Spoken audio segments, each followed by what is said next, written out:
ते 1.5 वर्ष झाले आपण आंदोलनाला सुरुवात केली। रायगडाला उपोषणाला बसलो, 3 दिवस तिथे उपोषणाला बसलो। नंतर मुख्यमंत्री महोदयासोबत बैठक झाली आणि त्यानंतर पुन्हा सातत्यानं आम्ही टेंभा आंदोलन, रक्तदान शिबिर, मंत्र्यांच्या घरासमोर घेराव आंदोलन आणि त्यानंतर 7 दिवस मोजरीचं उपोषण झालं।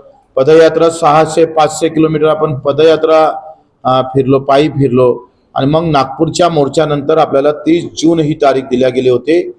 एक सातत्यानं 350-70,000 किलोमीटरच्या प्रवासानंतर आपण पाहतो नाही म्हणणाऱ्या सरकारनं हो म्हणणं सुरू केलं आणि निवड होच म्हटलं नाही तर आम्ही राजूजी शेट्टी, नवले साहेब, तुमचे वामनरावजी चटप, तुपकर आणि महादेवराव जानकर हे सगळे लोक एकत्रित होऊन त्यांनी ते 30 जूनची तारीख दिलेली होती आणि त्या 30 जूनच्या तारखेमध्ये आम्हाला आश्वासन दिलं होतं की आपण कर्जमुक्ती करू, पण पहिले समिती नेमू, समिती नेमल्यानंतर कर्जमुक्ती करणार।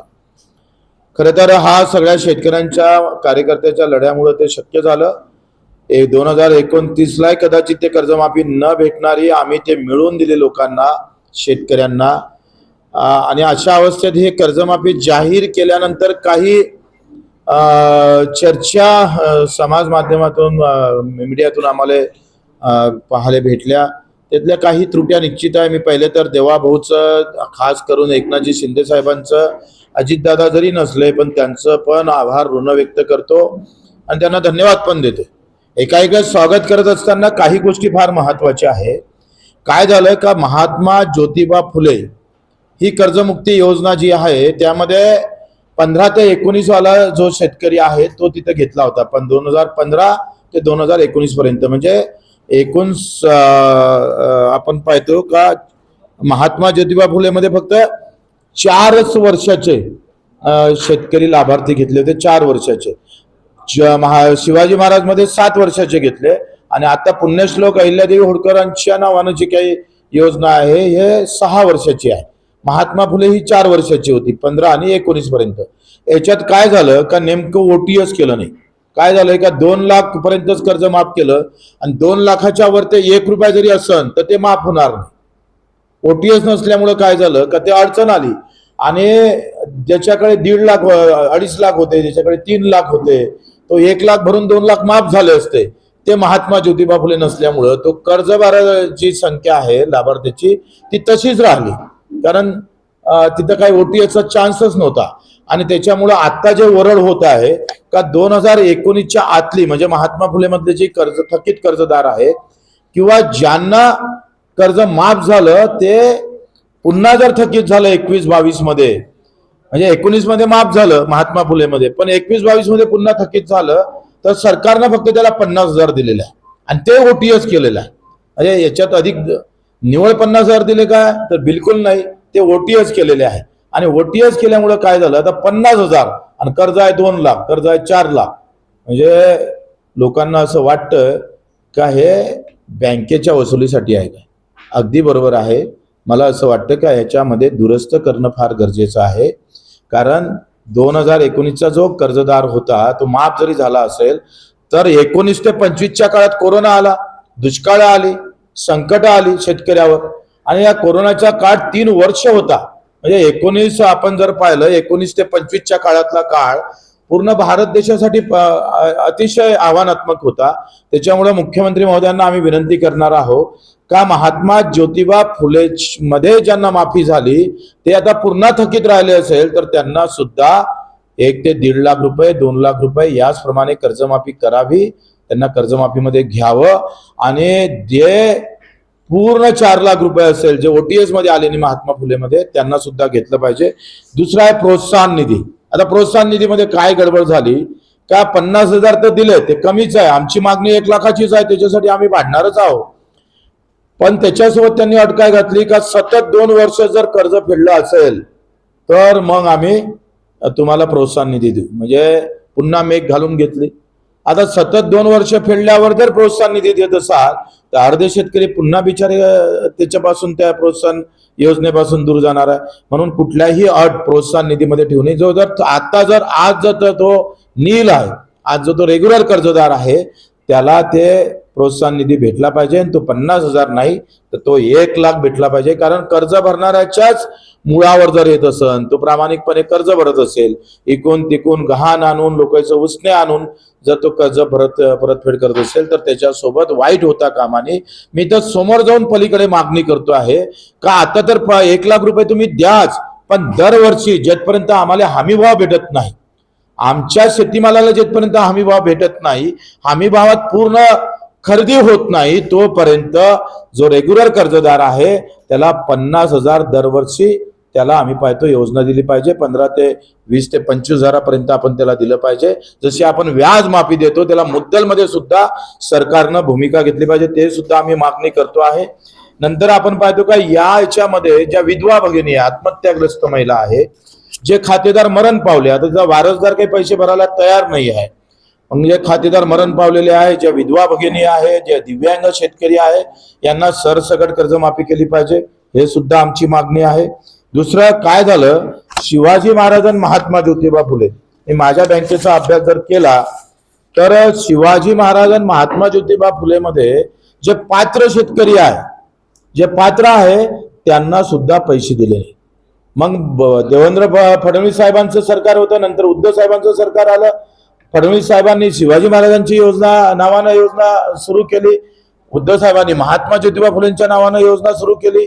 आणि मग शिवाजी महाराजांमध्ये जे पात्र शेतकरी होते त्यांचे पात्र यादीमध्ये नाव आहे, त्यांना प्रोत्साहन निधीमध्ये त्यांचं नाव आहे, परंतु शिवाजी महाराजांच्या नावाचे आणि महात्मा फुलेंच्या नावांची जी योजना आहे त्यातल्या पात्र शेतकऱ्यांचे अजूनपर्यंत बँकेत पैसे जमा न झाल्यामुळं तो बोजा तच्च्या तसाच आहे. म्हणजे मी जर माझ्या बँकेचा विचार केला तर 22,426 शेतकरी पात्र होते छत्रपती शिवाजी महाराज मध्ये, आणि लाभ न मिळाल्याची संख्या अर्धी आहे, 10,000 आहे. म्हणजे हा आकडा काही वेगळाच आहे. तुम्ही जर पाहिलं तर महात्मा फुले मध्ये जे उद्धव साहेबांना कर्जमाफी केली होती ती 12,217 लोकांना एकंदरीत आम्ही जिल्हा मध्यवर्ती बँकेचे शेतकरी पात्र ठरले होते, पण त्याच्यामध्ये 2,180 लोक पात्र असून सुद्धा पैसे भेटले नाही. प्रोत्साहन निधी सुद्धा तसंच आहे, प्रोत्साहन निधी सुद्धा 1,363 लोकांना भेटला नाही. म्हणजे आपण घोषणा केली आणि घोषणा केल्यानंतर त्याची जे आपण शेवटच्या शेतकऱ्यापर्यंत ते कर्जमाफी झाले पाहिजे ते गेलीच नाही. 10-20 वर्ष गेले, ते शेतकरी बोजा हटत नाही, कर्ज भेटत नाही. इकडे कर्जमाफीमध्ये नाव सुद्धा आहे, दुसरे इकडे त्याचा निधी आला नाही म्हणून तो कर्जमाफीमध्ये त्याचा बोजा उतरला नाही. या अनेक भानगड याच्यामध्ये आहे. म्हणून आम्ही एक शेवटची मागणी करतो आहे का मनमोहन सिंग साहेबांना कर्जमाफी केली होती 2006 आणि 7 ला. आता त्या कर्जमाफीमध्ये सरसकट अल्पभूधारक घेतले होते, कोणत्या अटीसाठी ठेवल्या नव्हत्या. माझं असं म्हणणं आहे का 1996 पासून तर 26 पर्यंत सगळ्या जिल्ह्यात सगळे शेतकरी आहे, 4 लाख असो, 2 लाख असो, 3 लाख असो, असा सगळा जर आकडा काढला तर एका जिल्ह्यामध्ये 2,000 कोटी रुपये पाहिजे शेतकऱ्याला माफ करायला. 30 जिल्हे जर पकडले तर 60 ते 70 75,000 कोटी पाहिजे, म्हणजे पुरा 7-12 कोरा होते. सरकारनं मनावर घेतलं पाहिजे आणि दर वर्षाला 25,000 कोटीची तरतूद कर्जमाफीसाठी, कर्जमुक्तीसाठी 3 टप्प्यात कर्जमाफी केली पाहिजे. दरवर्षी बजेटमध्ये 25 ते 30,000 कोटी ठेवावं, सगळ्यांचे 7-12 3 टप्प्यामध्ये नील करून टाका आणि महाराष्ट्राचा इतिहास अख्ख्या हिंदुस्थानाला कळू द्या. वास्तविक पाहता केंद्र सरकारनं कर्जमाफी करणं गरजेचं आहे, पण तो राज्य सरकारनं ते अंगावर घेतलं असत तर हा एक नवीन उपक्रम या सरकारनं राबवणं गरजेचं आहे. देवाभाऊचंही नाव उज्ज्वल होईल, आमच्या एकनाथजी शिंदे साहेबांचा आम्हालाही शिवसेनेत आल्याला गर्व वाटल्याशिवाय राहणार नाही. आणि ही पण मागणी आम्ही करतोय 1996 पासून तर 2026 पर्यंत पुऱ्या महाराष्ट्राला 75,000 कोटी पाहिजे. बहुत बडी बात नाही आहे. 8व्या वेतन आयोगामध्ये आता एका वर्षाला नाही म्हटलं तरी 1,00,000 कोटीचा बोजा पडणार आहे कर्मचाऱ्यापोटी. 20 लाख कर्मचाऱ्यासाठी 1,00,000 कोटीचा जर बोजा पडत असेल तर मग 75,000 कोटी काही 4-5 कोटी शेतकऱ्यासाठी काही फार मोठा आकडा नाही आहे. ते सुद्धा आम्ही मागणी करतो आहे. एकंदरीत शर्ती अटी ज्या आहे त्या काहीच फरक नाही. मी सगळं वाचलं ते GR जेव्हा मी पाहिले तर तुम्ही सांगतोय का याच्यामध्ये फक्त कंत्राटी जो कर्मचारी घेतलेला नाही तो घेतला पाहिजे, हंगामी कर्मचारी घेतला पाहिजे. मागच्यामध्ये काय म्हणते छत्रपती शिवाजी महाराज आणि महात्मा फुले मध्ये नगरसेवक, महानगरपालिकेचा नगरसेवक किंवा जिल्हा परिषद सदस्य हे त्याच्यात वगळले होते. आता याच्यात ते घेतले, ते वगळणं गरजेचं आहे. बाकी सगळ्या शर्ती अटी ते वाचून दाखवत मी वेळ देणार नाही, पण सगळ्या शर्ती अटी सेम टू सेम आहे, त्यात काही फरक नाही. थोडक्यात सांगायचं असलं तर OTS करताना 2019चा शेतकरी जो महात्मा फुले मध्ये सुटला आहे तो पुन्हा कर्जबाजारी झाला, त्याला घ्यावं. प्रोत्साहन निधी 1 लाख रुपये वाढवून तो 2 वर्षाची अट रद्द करावी. तिसरा असा आहे का ज्या विधवा भगिनी आहे, ज्या आमच्या खातेदार मयत आहे किंवा अपंग बांधव आहे, त्यांची सरसकट कर्जमाफी करावी. आणि या सगळ्यासोबतच महात्मा फुले आणि छत्रपती शिवाजी महाराज यांच्या नावानं असलेल्या कर्जमाफीमध्ये जे पात्र शेतकरी आहे त्याच्या नावानं जे कर्जमाफीचा निधी आला नाही तो तत्काळ देण्यात यावा. ह्या सगळ्या गोष्टीसाठी आम्ही एकंदरीत सरकारसोबत बोलणार आहोत, त्यांच्यासोबत आमची चर्चा होणार आहे आणि येणाऱ्या अधिवेशनमध्ये जेवढ्या ताकदीनं हा मुद्दा मांडता येईल तेवढा मांडू. अधिवेशनात जर प्रश्न सॉल्व्ह झाला नाही तर आंदोलनाची तारीख निश्चित केल्या जाईल. प्रचंड ताकदीचं आंदोलन, एक शेतकऱ्याची संवेदना, या सगळ्या कर्जमुक्तीच्या संदर्भात आम्ही घेऊ. आता तुमचे प्रश्न असेल सत्तेत आहे तुम्हाला आंदोलन करता येईल का, तर मी शिवसैनिक आहे आणि शिवसैनिक म्हणून आम्ही पाहतोय तो अधिकार. आमच्या हातात जरी शिवसेनेचा झेंडा असला तरी आमच्या डोक्यात शेतकरी, मजूर, दिव्यांग आहे, तो कधीही जाणार नाही, हे मात्र खरं आहे.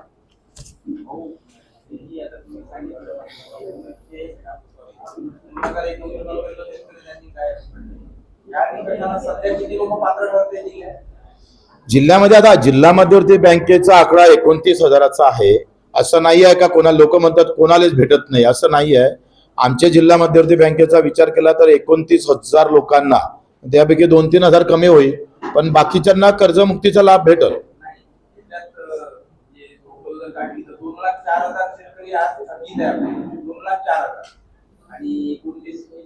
नाही, आमचे जे थकीत आहे ना ते टोटल हा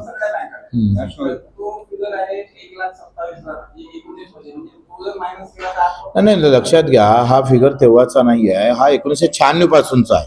थकीत कर्जदाराचा फिगर आहे. माझ्याकडे जे आकडेवारी आहे ते 1996 पासून तर आतापर्यंत जे थकीत कर्जदार आहे ना ते 59,000 आहे.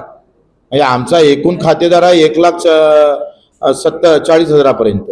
त्याच्यापैकी 59,000 म्हणजे 70,000 अर्धे खातेदार आता थकीत आहे आणि ते 1996 पासूनचा आहे. म्हणूनच तर मी म्हणतो का 1996 ते 2026 पर्यंत सगळ्या खातेदाराचं नील करून टाका. एकदा हनुमानजीच्या नावानं योजना करा. जय बजरंग बोली, जय श्रीराम. होती ना मागणी. कसं आहे लोकांना काय वाटते ही कर्जमाफी बच्चूकडूनच जाहीर केली बा. आता जाहीर केली मुख्यमंत्र्यांनी, मी कशी जाहीर केली. बऱ्याच लोकांचा गैरसमज आहे. काही पत्रकारांचे फोन आले म्हणे का अशी कशी तुम्ही कर्जमाफी जाहीर केली. अरे बाबा मला काही विचारून केली, आम्हाला काही सांगून केली, काहीच नाही. पण लोक असं समजतात का बच्चू कडू आता सत्तेत गेला म्हणजे प्रत्येक शब्दाला विचारला असेल आता हे टाकू का, ते करू का, याले घेऊ का नाही घेऊ, त्याला घेऊ का नाही घेऊ. अशा पद्धतीच्या ज्या गैरसमज लोकांमध्ये आहे किंवा अल्पबुद्धी आहे त्यांनी थोडीशी काढून टाकली पाहिजे ना. आणि हे मला माहित आहे का हे कॅबिनेट शिवाय होत नाही. साध्या आमदारांना पण माहित नसेल, भाजप शिवसेनेच्या काही मंत्र्यांना पण माहित नाही आहे का नेमकी कर्जमाफी कशी येणार आहे, काय येणार आहे. त्याच्यानं माझं म्हणणं असं आहे का तेव्हा आम्ही आभार मानले, आताही आभार मानतोय, परंतु दुरुस्ती करणं महत्वाचं आहे. आम्ही शेतकऱ्याच्या बाजूने उभं राहील, अख्खी शिवसेना उभी राहील आणि ताकदीनं आम्ही भांडू, उसमें कोई संदेह नाही आहे.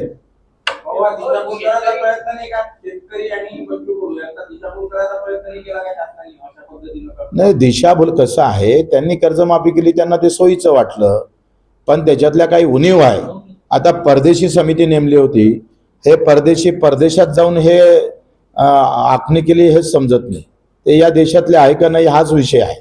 त्यांनी परदेशातल्या शेतकऱ्याच्या मुलाखती घेतल्या आणि ते त्यांनी जाहीर केलेले वाटतं आणि म्हणून ते परदेशी आहे. त्यांनी खरं तर याच्यात दुरुस्ती करणं, मी बोललो होतो, आमच्या मिटिंगा पण झाल्या, त्यांना वेळोवेळी सांगितलं. उलट आम्ही अनिष्ट तफावतचं पण बोललोय, जिल्हा मध्यवर्ती बँक आणि सोसायटी मधल्या असलेल्या अनिष्ट तफावत संदर्भातही बोललो. पण मला असं वाटतं का पुण्यश्लोक अहिल्यादेवी होळकरांच्या नावानं ही योजना आहे, त्यांचे सत्व आणि तत्व दोनही जुळले पाहिजे. ज्या महापुरुषांच्या नावानं तुम्ही ते कर्जमाफी करता तितका त्याला मान सन्मान भेटणं फार गरजेचं आहे.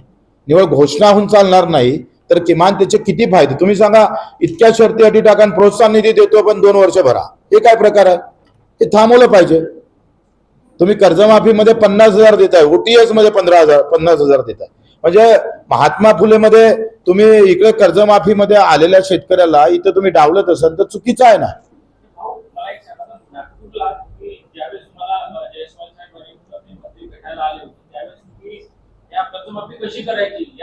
तिथे काही चर्चा झाली नाही, लक्षात घ्या.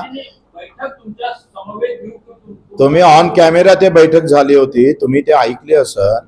आणि त्यानंतर आपण CM साहेबाच्या मीटिंगला गेलो, तिथे मीटिंग झाली आणि मीटिंग नंतर त्यांनी 30 जून दिली की ठीक आहे अभ्यास करायला. आम्हाला तर ते मान्य नव्हतं, पण ते मान्य ठीक आहे. सरकारचे 2 शब्द ऐकले पाहिजे आणि कुठल्याही मागणीमध्ये 100% मागण्या पूर्ण होते असं तर नाहीच आहे. बोल मानो तेरी क्या इच्छा है तथास्तु, जो मिला है वो मिल जाएगा, असं तर होऊ शकत नाही. तुमचं कसं म्हणणं आहे, बटन दाबल्यावर लाईट लागलं पाहिजे.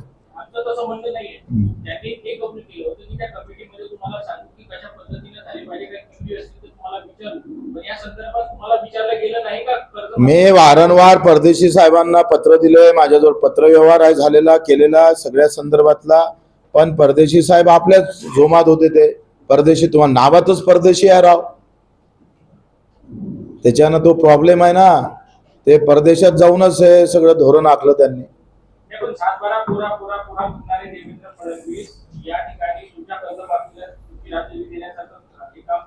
नाही असं म्हणता येणार नाही. 7-12 कोरा त्यांनी बोलले होते, त्यांनी कोरा केलाच पाहिजे, आमचाही आग्रह आहे. पण याचा अर्थ असा नाही काहीच दिलं नाही म्हणून असं म्हणता येणार नाही. आमच्याच मध्यवर्ती बँकेचे 4 वेळा कोरा कोरा म्हटला म्हणूनच तर आम्ही आंदोलन केलं ना. नाही असं म्हणत नाही, असं चुकीचं आहे. आता 2 लाख पर्यंत असणाऱ्या शेतकऱ्याची आमच्या इथं 29,000पैकी 20,000 शेतकरी आहे, त्यांचा कोरा होणार असं नाही म्हणता येईल. मागणी क्रमांक 4 मधली एक शेवटची ओळ आहे की अर्थसंकल्पामध्ये 25,000 कोटीची तरतूद एका 3 वर्षात संपूर्ण कर्जमाफीसाठी करण्यात येईल. याच्यात निकष आयडिया कोणत्या वापरण्यात याव्या? माझं काय म्हणणं आहे का जितकं थकबाकीदार शेतकरी आहे त्यांना एकडाऊन नील करून टाका, चौका मारून टाका कर्जाच्या बाहेर.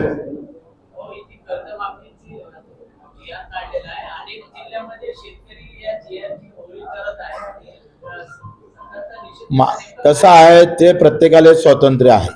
त्यांनी होळी कराव का त्यांनी पूजा कराव का त्याची मिरवणूक काढाव हा आपला विषय आहे.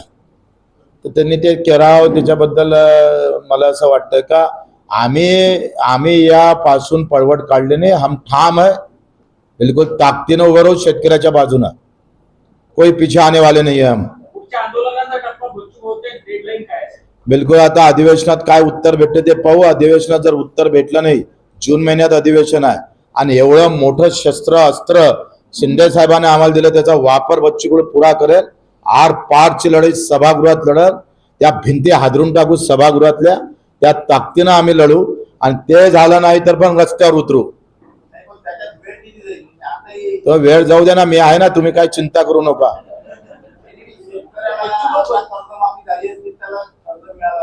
आता झाली असती तर नसती तर याच्यावर जाऊ नये. क्या करना है वो सोचना पडेगा हमको.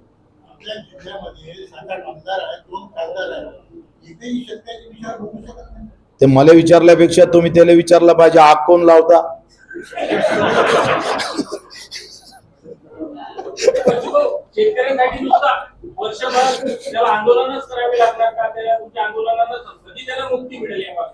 अरे आंदोलन हा जिवंतपणा है, लक्षात घ्या.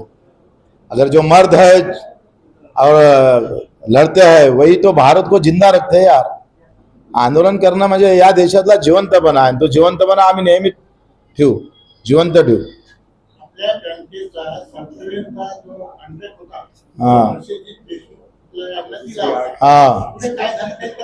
तोच तो उमेदवार आहे आता काँग्रेसचा. काँग्रेस तुम्ही काय कारवाई केली बँकेची कारवाई बँकेची कारवाई आम्ही मला वाटतं नाही, नाही. उपाध्यक्षाला माहित असेल ह्या बाबतीत हे बारीक त्यांचं नॉलेज चांगलं आहे. तो जुना करार आहे की आता करार नाही आहे. आम्ही सत्तेत आल्यावर करार नाही आहे तो. ज्यावेळी सन्माननीय बबलूभाऊ देशमुख या बँकेचे अध्यक्ष होते, त्या जिल्हा काँग्रेसचे अध्यक्ष आहे, त्यावेळेचा करार आहे. आणि तो काही मालक स्वतः नाही आहे, तो तिथला वर्किंग पार्टनर आहे. तो तिचा एक कर्मचाऱ्यासारखा वर्किंग पार्टनर आहे. आणि तो 6-7 वर्ष अगोदर झालेला करार आहे. तो करारही त्याचा आता पूर्ण संपला. आमचं सॉफ्टवेअर चांगलं चालू आहे. त्याच्यामुळे त्याचा आता बँकेशी कुठला संबंध आहे असं मला वाटत नाही. प्रकरण मिठाचा विषय नाही ना. त्यात काही वादच माझं झाला काय नव्हता म्हणणं ना. आहे, तुम्ही पेपरावर मिटवू नका, बस झालं काम. चालू ठेवा, मग आम्ही चालू ठेवतो.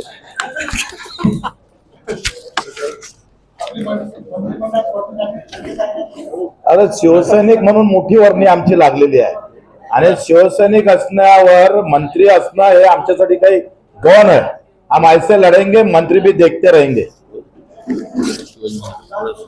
आता आम्ही विधान परिषद पोटे साहेबांना आम्ही निवडून आणणार आहोत, दणक्यानं, बिलकुल मजबूतीनं, काही फिकर नका करू. जरी आमच्या विरोधात भाजपा अर्धी असन या राज्यात जिल्ह्यातली, तरी पोटे साहेबांना निवडून आणण्याची जबाबदारी आम्ही स्वीकारली आहे, सुपारी घेतली आहे.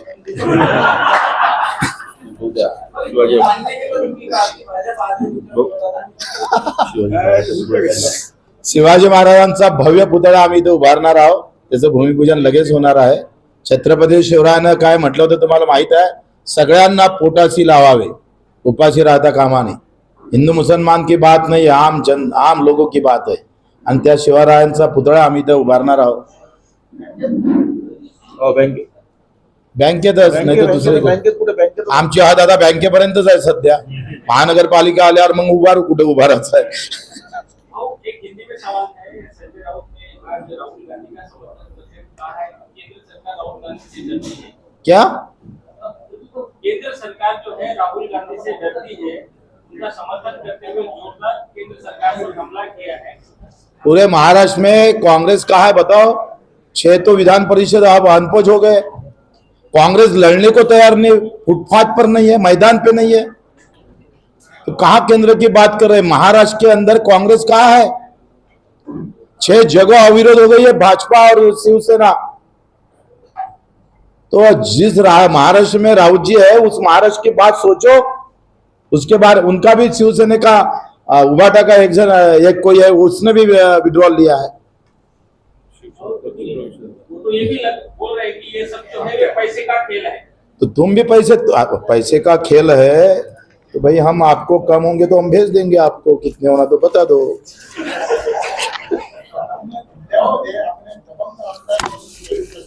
हा, महाराष्ट्रात जिल्ह्यातच काय तुम्ही असा कॅमेरा सगळीकडे फिरवा थोडासा.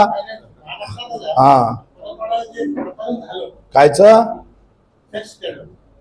त्याच्यात कोण आवाज नाही उठवला? विनाकारण आवाज उठवते आजकाल लोक, कारण नसताना उठत होते. त्यांच्या सगळ्या 380 त्याच्यात हिंदू मुलींवर अत्याचार झाला असं सांगितलं गेलं. जे काही आहे त्याला तर चिरफाड केला पाहिजे, चौरंगा केला पाहिजे. ज्या पोट्ट्यानं हे केलं त्याचा चौकात येऊन छत्रपती शिवराय सारखा चौरंगा केला पाहिजे. पण मला असं आहे का कोणतंही प्रकरण तुम्ही धर्मावर नेऊ नका. आखरी मुलींची बदनामी होतं ना. आता अचलपुरात येताना लोक मुली पाहताना विचार करतं का बाबा हे त्याच्यात तर नाही आहे, मोठी अडचण होतं. असं होऊ नये. जे काही वक्तव्य करत असेल त्याचा आम्ही पाहतो दुष्परिणाम समाजावर, माध्यमावर पडत असेल, गावावर पडत असेल तर ते चुकीचं आहे. भाजपची जे त्याला हवा दिलेली आहे हे चुकीचं केलं का? तर तुम्हीच सांगितलं 10 डाव का हे चूक आहे. तुम्ही आता हे चुकीचं दिसतंय का? कारण नसताना आपण हिंदू मुली असं केलं तर त्याच्यामुळं बदनाम तर हिंदू मुली झाल्या ना. लक्षात घ्या ना. तुम्हाला काय झालंय, तुम्ही पत्रकार, काही लोक 24 तास पत्रकारिता डोक्यात असते. थोडस त्या प्रकरणामध्ये आपण देश म्हणून पाहिलं पाहिजे, समाज म्हणून पाहिलं पाहिजे. हे पण महत्वाचं आहे ना.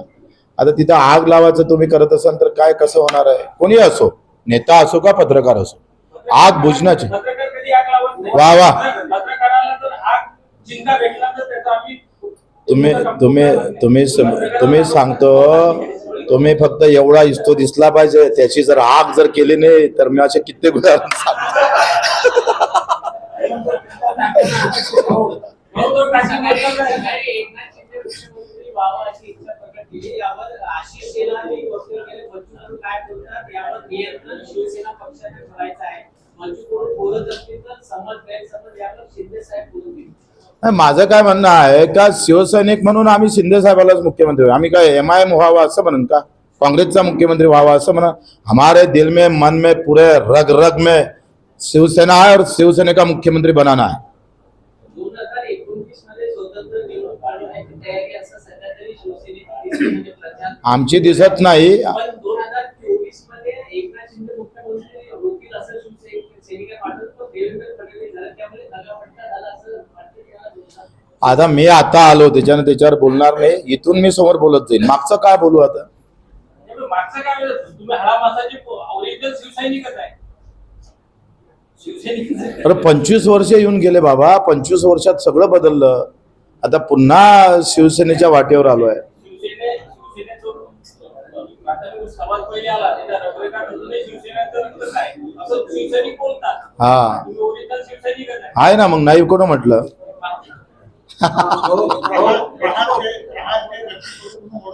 हा